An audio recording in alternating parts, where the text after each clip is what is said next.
अस्सलामुअलैकुम दोस्तों, मैं हूं सैयद अली और आप देख रहे हैं सब कुछ सीखो यूट्यूब चैनल। प्यारे दोस्तों, आज की इस वीडियो में हम आपको कुछ ऐसी चीज़ों के बारे में बताने जा रहे हैं कि अगर आपके घर में या किचन में ये चीज़ें मौजूद होंगी तो आपके भी पैसे में बरकत नहीं होगी और आप भी बाकी लोगों की तरह ये शिकायत कर रहे होंगे कि दिन रात मेहनत करने के बावजूद भी पैसे की बचत नहीं होती। पैसा कैसे आता है और कैसे ख़त्म हो जाता है पता ही नहीं चलता। और ये भी शिकायत की जाती है कि घर में कमाने वाले पूछते हैं इतना पैसा कमाने के बावजूद भी पैसा कहाँ जाता है।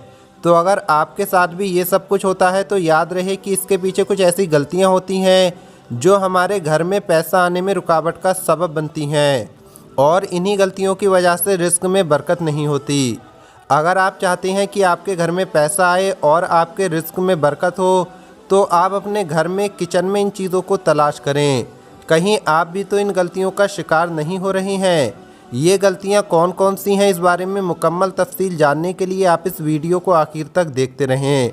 लेकिन उससे पहले आपसे गुजारिश करना चाहेंगे कि अगर आप हमारे यूट्यूब चैनल पर पहली बार आए हैं और अगर आपने अभी तक हमारे यूट्यूब चैनल को सब्सक्राइब नहीं किया है तो नीचे लाल रंग का बटन आपको दिख रहा होगा, उस पर क्लिक करके आप हमारे चैनल को ज़रूर सब्सक्राइब करें। तो चलिए वीडियो शुरू करते हैं। प्यारे दोस्तों, याद रहे कि घर में गलती करने वाला कोई एक शख्स होता है लेकिन उस गलती का नुकसान पूरे घर को भुगतना पड़ता है। किचन में वैसे तो घर के तमाम लोग ही जाते हैं लेकिन ज़्यादातर किचन के साथ जो काम होता है वो औरतों का होता है। इसलिए मर्द हजरात उन चीज़ों के बारे में ख़ुद भी जान लें और अपने घर की औरतों को भी इस बारे में ज़रूर बताएं ताकि वो भी इन गलतियों से किनारा कर लें और ऐसी गलतियां दोबारा ना करें। चलिए अब हम आपको बताते हैं कि वो कौन सी चीज़ें हैं जो आपके किचन में नहीं होनी चाहिए, क्योंकि ये चीज़ें आपके घर में बेबरकती का सबब बनती हैं और इसका आपको बहुत ज़्यादा नुकसान होता है, ऐसा नुकसान जिसे आप महसूस भी नहीं कर रहे होते हैं। सबसे पहले नंबर पर जो चीज़ है वो ये है कि अपने किचन में कचरा ना इकट्ठा होने दें। जितनी जल्दी हो सके कचरे को किचन से बाहर निकाल कर फेंक दें और इसके साथ एक ज़रूरी बात ये भी याद रखें कि खाने पीने की चीज़ों को कचरे में ना फेंकें। ये रिस्क की नाकदरी में शुमार होता है और रिस्क की नाकदरी ना सिर्फ हमारे घर से बरकत को ख़त्म करती है बल्कि ये रिस्क के रास्ते भी बंद कर देती है। आजकल ये बात आम हो गई है कि हम लोग अपने खाने वाली जो प्लेट होती है उसको पूरी तरह से साफ़ नहीं करते बल्कि उसमें कुछ खाना बाकी छोड़ देते हैं।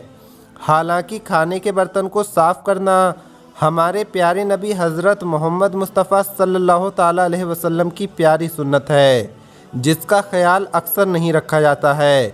और ये बर्तन में जो खाने पीने की चीज़ें हैं जो बच जाती हैं तो इन्हें बर्तन धोते वक्त या तो कचरे में डाल दिया जाता है या नाली में बहा दिया जाता है। ये भी रिस्क की नाकदरी है।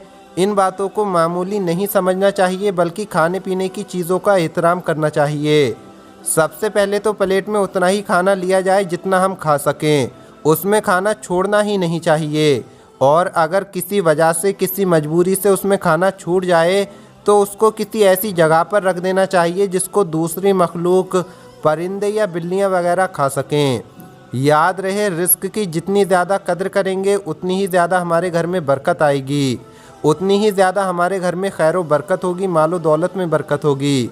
इस हवाले से एक हदीस में हज़रत बीबी आयशा फरमाती हैं कि एक मरतबा हुजूर पाक सल्लल्लाहु ताला अलैहि वसल्लम घर के अंदर तशरीफ़ लाए, रोटी का टुकड़ा रखा हुआ देखा तो उसको साफ़ किया और खा लिया और फरमाया, ए आयशा, अच्छी चीज़ का एहतराम करो क्योंकि ये चीज़ यानी कि रोटी जब किसी कौम से ले ली गई है तो उसे दोबारा लौट कर नहीं दी गई।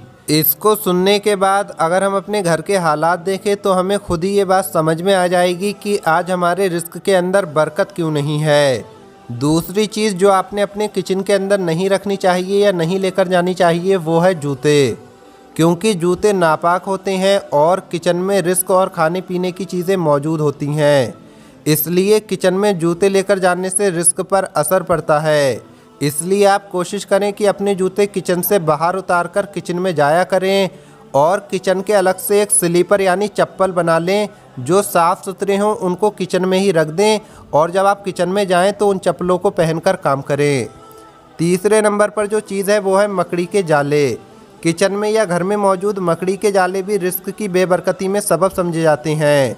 इसलिए आज ही अपने किचन और घर में देखें, अगर कहीं पर भी आपको मकड़ी के जाले नज़र आएँ तो उन्हें फ़ौरन हटा दें। चौथे नंबर पर जो चीज़ है वो है बर्तन में खुला हुआ दूध रखना। यानी आप अपने किचन में दूध को खुला ना छोड़ें, बल्कि जिस बर्तन में दूध है उसे ढक्कन से ढाँप कर रखें। खुला दूध किचन में छोड़ना घर में बेबरकती का सबब है और बाज़ मर्तबा इसकी वजह से घर में बड़े बड़े नुकसान हो जाते हैं, जिसका हमें पता भी नहीं होता। याद रहे कि हमारे प्यारे नबी हज़रत मोहम्मद मुस्तफ़ा सल्लल्लाहु ताला अलैहि वसल्लम की तालीमात तो ये है कि जब भी रात को किचन बंद करने लगो तो सारे बर्तनों को ढाँप कर रखो। और ये भी याद रखो कि अल्लाह के रसूल की हर बात में बड़ी हिकमतें और बरकतें हैं। आखिर में हमारी बहनें एक बात और नोट कर लें, वो ये है कि खाना हमेशा दस्तरख्वान पर बैठकर खाएं। ये भी बाकायदा सुन्नत है, और जब दस्तरख्वान उठाएं तो उसे अच्छी तरह से साफ़ करके उठाएं। ऐसा नहीं करना चाहिए कि दस्तरख्वान पर रोटी के टुकड़े पड़े हैं, चावल पड़े हैं या कोई और चीज़ मौजूद है और उसे दस्तरख्वान में समेट कर रख दिया जाए। ऐसा करने से भी रिस्क की बरकत दूर हो जाती है और घर में रिस्क आने में रुकावट होती है। और सबसे अहम और ज़रूरी बात तो ये है कि औरतें जब भी खाना बनाएं तो अपने सर को पूरी तरह से ढककर पकाएं। नंगे सर खाना ना बनाएं, इससे भी रिस्क की बरकत ख़त्म हो जाती है। खाना बनाने से पहले बिस्मिल्लाह ज़रूर पढ़ा करें और खाना पकाते वक्त भी जहाँ तक हो सके ज़िक्र किया करें, दुरूद पढ़ा करें, तिलावत किया करें, ताकि आपके खाने में बरकत हो। लेकिन अफसोस की बात तो ये है कि आजकल इधर खाना बन रहा है और पास में ही मोबाइल रखा है, उस पर शो चल रहा है जिसमें नाच गाने भी होते हैं, मौसीकी भी होती है, और फिर शिकायत की जाती है कि घर में बरकत नहीं हो रही है। अरे अब बरकत कैसे होगी? बरकत तो तब होगी जब खाने पर अल्लाह का नाम लिया जाए, तिलावत की जाए। तो अब हमारी बहनें ये बात खुद ही सोच लें कि इनमें से कितनी चीज़ें हैं जिनका ख्याल रखा जाता है और कितनी चीज़ें ऐसी हैं जिनका ख्याल नहीं रखा जाता है। जिन चीज़ों का ख्याल रखा जाता है तो ये तो बहुत अच्छी बात है, इनका हमेशा ख्याल रखना चाहिए और अपने बच्चों को भी इन बातों के बारे में बताना चाहिए। और जिन चीज़ों का ख्याल नहीं रखा जा रहा है तो आज ही से आप इसका अहद कर लें, या वादा कर लें, ताकि आपके घर में बरकत आए, आपके मालो दौलत में बरकत आए। इन चीज़ों के बारे में आप खुद भी जानिए, खुद भी इन पर ध्यान दीजिए। अपने प्यारों को, रिश्तेदारों को और दोस्तों को भी इसके बारे में ज़रूर बताएं। हमारी इस वीडियो को शेयर ज़रूर करें, व्हाट्सएप, फेसबुक सब जगह शेयर करें। मिलेंगे अगली वीडियो में। अल्लाह हाफिज़।